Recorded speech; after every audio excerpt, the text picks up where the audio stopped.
साल 1946 भारत आजादी की दहलीज पर खड़ा था, लेकिन आजादी से पहले इस धरती ने देखा इंसानियत का सबसे बड़ा कत्लेआम। ये कहानी है बंगाल के उस मिट्टी की जहां खेतों में धान की जगह मासूमों का खून बहा, जहां इंसानियत हार गई और नफरत ने अपनी जीत का जश्न मनाया। जहां कल तक बच्चे पतंग उड़ाते थे, वहां गूंज रही थी मासूमों की चीखें। जहां माएं बच्चों को लोरियां सुनाया करती थी, वहां पसरा था मातम। हजारों लाशें सड़कों पर बिछी, लाखों घर जले और एक शहर कोलकाता खून से लथपथ हो गया। और इस बर्बर त्रासदी का नाम था डायरेक्ट एक्शन डे, जिसे इतिहास में कुछ लोग महज एक राजनीति का खेल कहते हैं। लेकिन सच ये है कि लाखों बेगुनाहों की जान की कीमत पर खेला गया यह एक खूनी खेल था। एक ऐसा खेल जिसकी शुरुआत मोहम्मद अली जिन्ना ने की थी। डायरेक्ट एक्शन डे के करीब 80 साल बाद इस हादसे को फिर से जानने और समझने की जरूरत आज फिर आन पड़ी, क्योंकि 2025 में हमारे कदम जिस तरफ बढ़ रहे हैं वैसे ही कदम 1945 में बढ़े, इससे पहले कि बहुत देर हो जाए। हमें ये समझने की जरूरत है क्या था डायरेक्ट एक्शन डे। तो दोस्तों, इस वीडियो में हम देखेंगे वो काले सच जिनसे अभी तक ज्यादातर देशवासी अनजान हैं। हम देखेंगे डायरेक्ट एक्शन डे के पहले की पूरी राजनीतिक दिशा, उस दौरान का वो खूनी संघर्ष और दिल दहला देने वाला वो मंजर जिससे रूहें भी कांप जाएं। देखेंगे एक हीरो को, उस योद्धा को जिसने हजारों हिंदुओं की जान बचाई, लेकिन इतिहास में उसे कोई स्थान भी नहीं दिया गया। इस वीडियो में हम जानेंगे डायरेक्ट एक्शन डे की क्रूरता में गांधी, जिन्ना, नेहरू और सोहरावर्दी की भूमिका, जिसने देश को किस दहलीज पर लाकर खड़ा कर दिया था। लेकिन इससे पहले कुछ सुलगते सवाल। क्या डायरेक्ट एक्शन डे सिर्फ हिंदुओं को कुचलने की साजिश थी? जिन्ना क्या दिखाना चाहता था? पाकिस्तान की मांग या अपने खूनी इरादों की ताकत? बुचर ऑफ बंगाल कहा जाने वाला सोहरावर्दी क्या नेता था या एक नर पिशाच, नर भक्षी? क्या हिंदू बेबस थे या उन्होंने भी जवाब दिया? कोलकाता की आग कैसे पूरे देश में फैल गई और कांग्रेस और गांधी इसे क्यों नहीं रोक पाए? ऐसे दंगों में जीतता कौन है और पिसता कौन है? और 80 साल बाद हमें इसे फिर से क्यों पढ़ना चाहिए? तो चलिए भाइयों, इतिहास के उस दबाए हुए काले सच से रूबरू होते हैं जिसको देशवासियों के सामने आने से रोकने की हर संभव कोशिश की गई। तो इस भयानक कहानी की शुरुआत होती है मार्च 1946 से। ब्रिटिश सरकार का कैबिनेट मिशन प्लान, मकसद था भारत की आजादी और सत्ता का शांतिपूर्ण हस्तांतरण। इस प्लान के तहत भारत एक ही देश रहता, लेकिन 3 ग्रुप्स में बटा हुआ, हिंदू बहुल, मुस्लिम बहुल और मिश्रित जनसंख्या। हर ग्रुप को संविधान बनाने की ताकत, लेकिन केंद्र के हाथ में बेहद सीमित ताकत। शुरुआत में कांग्रेस इस ग्रुपिंग की शर्त को मानने को तैयार नहीं थी, क्योंकि उसे यह देश के बंटवारे की ओर पहला कदम लग रहा था। लेकिन बाद में उसने संविधान सभा के गठन को स्वीकार कर लिया। मुस्लिम लीग ने भी पहले इस प्लान पर हामी भर दी थी,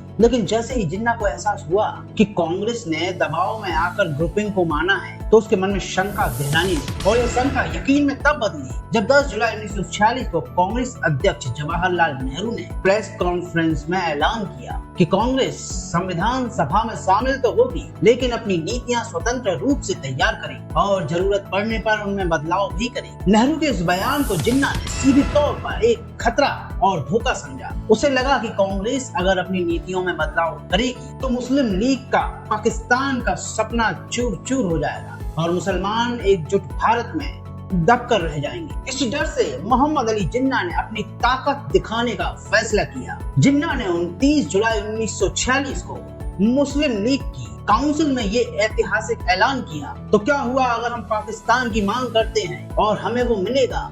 अगर हमें वो शांति से नहीं मिला तो हम उसे ताकत से हासिल करेंगे। जिन्ना यही नहीं रुका, उसने सीधे तौर पर कहा, मैं ऐलान करता हूँ कि मुस्लिम लीग 16 अगस्त 1946 को डायरेक्ट एक्शन डे मनाएगी। मोहम्मद अली जिन्ना ने डायरेक्ट एक्शन डे के लिए कोलकाता को यूं ही नहीं चुना था, बल्कि इसके पीछे गहरी और सोची समझी रणनीति थी, जिसका पहला कारण था बंगाल में मुस्लिम लीग की सरकार और प्रधानमंत्री सोहरावर्दी, जो जिन्ना का पक्का समर्थक था। मतलब पूरी सरकारी मिशनरी दंगाइयों को खुली छूट दे सकती थी। दूसरा कारण कोलकाता की मिली जुली आबादी, जहां हिंदू और मुसलमान दोनों बड़ी संख्या में रहते थे, जिससे दंगे भड़कना आसान था और बंटवारे की मांग को हवा मिल सकती थी और अंग्रेज हुकूमत मुस्लिम लीग के सामने झुकने को मजबूर हो सकती थी। तीसरा कारण, कोलकाता भारत का सबसे बड़ा इंडस्ट्रियल और कमर्शियल शहर था। यहाँ हिंसा फैलाकर जिन्ना दुनिया को ये दिखाना चाहता था कि हिंदू मुस्लिम साथ नहीं रह सकते और इसलिए पाकिस्तान बनाना जरूरी है। तो दोस्तों, जिन्ना ने 16 अगस्त का दिन भी सोच समझकर चुना था। उस समय हिंदू और मुस्लिम में तनाव पहले से ही था, ऊपर से रमजान का महीना चल रहा था। मुस्लिम लीग ने इस धार्मिक माहौल को राजनीतिक रंग देने का फैसला किया। 16 अगस्त शुक्रवार का दिन था। जुमे की नमाज के बाद मस्जिदों से भारी भीड़ जुटना आसान था। जिन्ना और सोहरावर्दी जानते थे कि इस दिन लोगों को भड़काकर बड़ी भीड़ उतारी जा सकती है। इसी मकसद से कोलकाता और ऑक्टोलोनी मेमोरियल, जो आज का शहीद मीनार है, महाविशाल रैली आयोजित की गई, जहां हजारों मुसलमानों को जमा करने की योजना थी। डायरेक्ट एक्शन डे को भड़काने में बंगाल के प्रधानमंत्री हुसैन शहीद सोहरावर्दी की भूमिका बेहद खतरनाक और निर्णायक थी। अखबारों, पोस्टरों और मस्जिदों के जरिए यह प्रचार किया गया कि यह मुसलमानों का पवित्र संघर्ष है और उन्हें अपनी ताकत दिखानी है। हिंसा से ठीक पहले सोहरावर्दी ने कोलकाता पुलिस में सोची समझी फेरबदल करना शुरू किया। कई हिंदू अफसरों और कांस्टेबलों का ट्रांसफर कर दिया और उनकी जगह मुस्लिम पुलिसकर्मी लगाए। हिंदू बहुल इलाकों में सुरक्षा कम कर दी गई, जबकि मुस्लिम बहुल इलाकों में या तो पुलिस तैनात नहीं की गई या केवल मुस्लिम स्टाफ ही रखा गया। मकसद साफ था, दंगे भड़के तो पुलिस मुस्लिमों का साथ दे। आईबी की रिपोर्ट के मुताबिक डायरेक्ट एक्शन डे से पहले मुस्लिम लीग ने बाकायदा युद्ध जैसी तैयारी की थी, जिसके तहत पंजाब नेशनल गार्ड के 1200 मुसलमान सिपाहियों को बंगाल बुलाया गया और कोलकाता के 24 थानों में से 22 थानों की कमान मुस्लिम अफसरों को सौंप दी गई और सोहरावर्दी ने मस्जिदों मदरसों से युवाओं को जुटाकर उन्हें धर्म और पाकिस्तान के नाम पर लड़ने को उकसाया। पूर्वी बंगाल, ढाका, नोआखली, चटगांव, सिलहट और बरिसाल से मजदूरों, नाविकों और मुसलमान बेरोजगार युवाओं को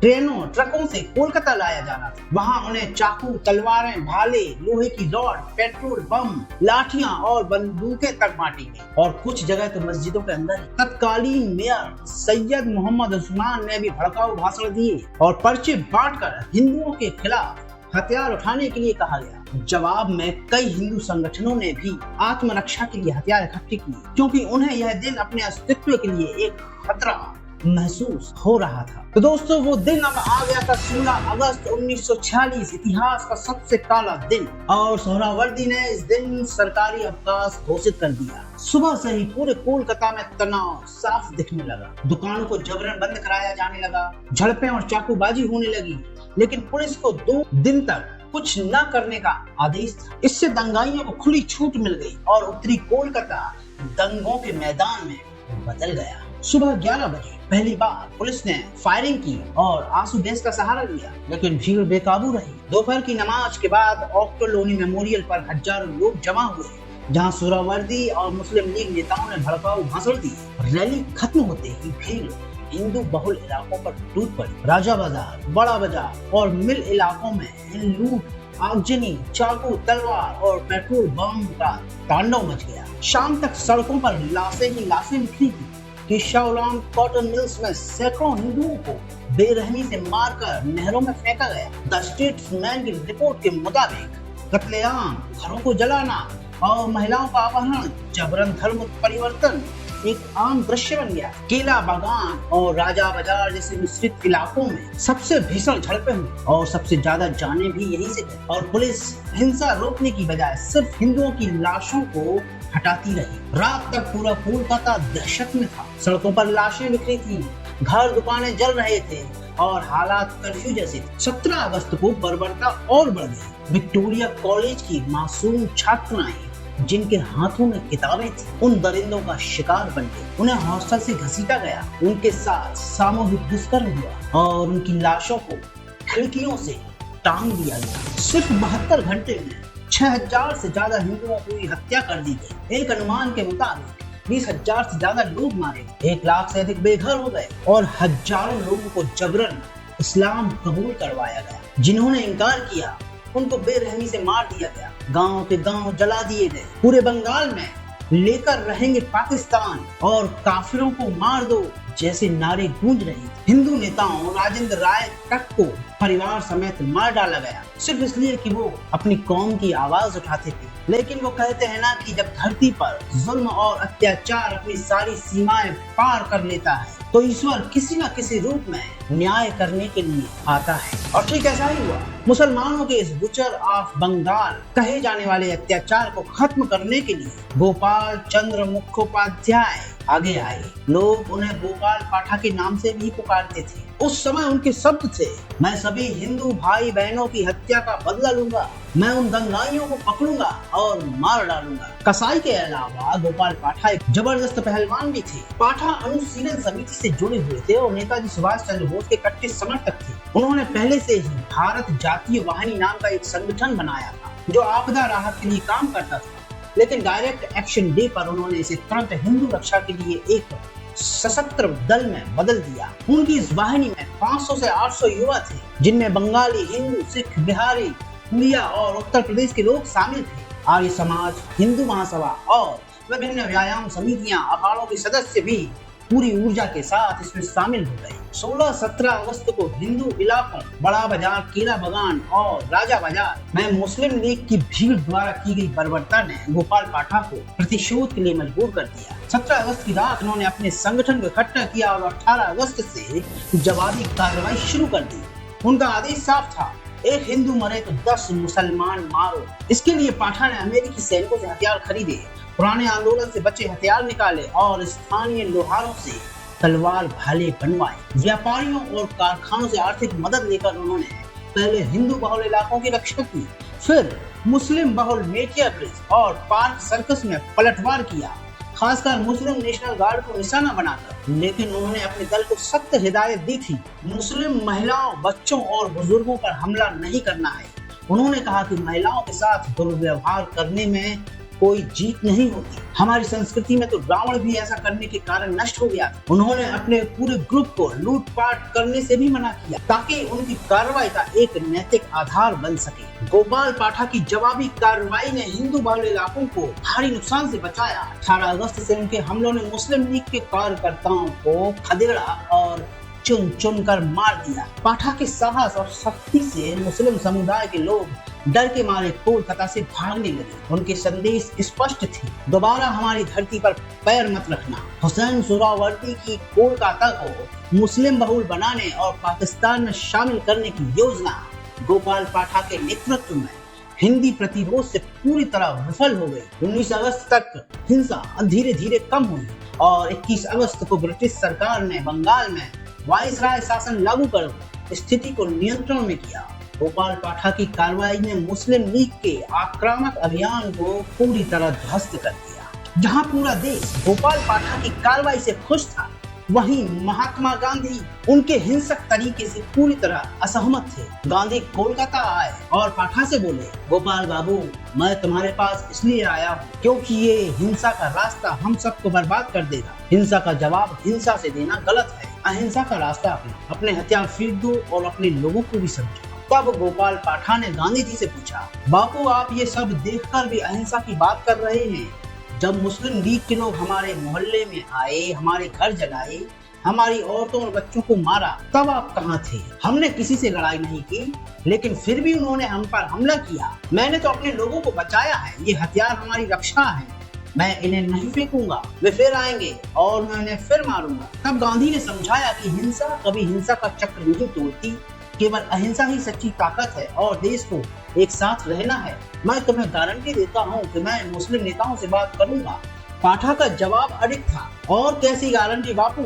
आप मुसलमानों की तरफ ज्यादा झुके हुए लगते हैं। जब वे हमारे लोगों को मार रहे थे, आपने उन्हें नहीं रोका, लेकिन जब हमने अपनी रक्षा की, तब आप हमसे अहिंसा का पाठ पढ़ा रहे हैं। पाठा बोले कि हम तब ही हथियार छोड़ेंगे जब लिखित गारंटी मिलेगी कि मुस्लिम लीग दोबारा हमला नहीं करेगी। नहीं तो जैसा भागवत गीता में कहा गया है, यदा यदा हि धर्मस्य ग्लानिर्भवति भारत अभ्युत्थानम अधर्मस्य तदात्मानं सृजाम्यहम्। कोलकाता की भीषण हिंसा ने पूरे देश में हिंसा का चक्र शुरू कर दिया। नोआखली और त्रिपुरा में भी मुसलमानों ने हिंदुओं पर हमला किया। हजारों हिंदू मारे गए। वहीं बिहार में बदले की भावना से हिंदुओं ने हजारों मुसलमानों को मौत के घाट उतार दिया। गढ़मुक्तेश्वर नरसंहार में भी ऐसा ही हुआ।